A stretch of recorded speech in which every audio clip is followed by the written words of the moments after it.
फलों मिठड़ियों लगियों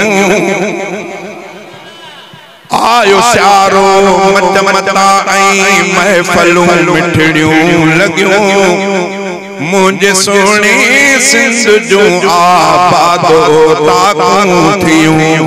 मुझे सोनी सिंध जो आबादो ताकूं थियूं आसियारो मत मता आई महफलों मिठड़ियों लगियों मुझे सोनी सिंध जो आबादो ताकूं थियूं मान मेहमानन के दींदड़ मुझे सोनी सिंधवा मान मेहमानन के दींदड़ मुझे सोनी सिंधवा गाल ही मशहूर मुझे सिंध जी हर हंदिया बाबुल इस्लाम आहे सिंधुड़ी बाबुल इस्लाम आहे सिंधुड़ी गालियों अहड़ियों था बुधऊं मुझे सोनी सिंध जो आबादो ताकूं थियूं आयो स्यारो मत मता आई महफलों मिठड़ियों लगियों मुझे सोनी सिंध जो आबादो ताकूं थियूं मुझे सोनी सिंध जो आबादो ताकूं थियूं दीन जूं ऐं देस जूं ॻाल्हियूं बेहल जूं थियूं रहनि दीन जूं ऐं देस जूं ॻाल्हियूं बेहल जूं थियूं रहनि मोर महफ़ल जा अचनि था सभु दिलियूं ठरंदियूं रहनि मीज़बानी कनि था मिठड़ा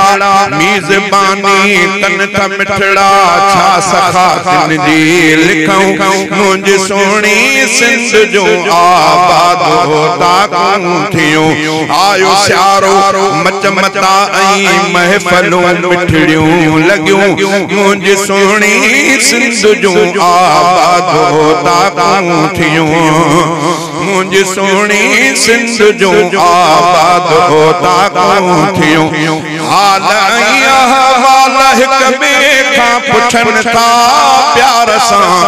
हाल अहवाल हिक ॿिए खां पुछनि था प्यार सां पाण में दुख सुख सॼियूं ॻाल्हियूं करनि था प्यार सां सिंध वासिन जूं वणनि थियूं वाह जो ही आदतूं सिंध वासिन जूं वणनि थियूं वाह जो ही आदतूं मुझे सोणी सिंध जो आबादो ताकूं थियूं आयो स्यारो मच मता आई महफलों मिठड़ियों लगियों मुझे सोणी सिंध जो आबादो ताकूं थियूं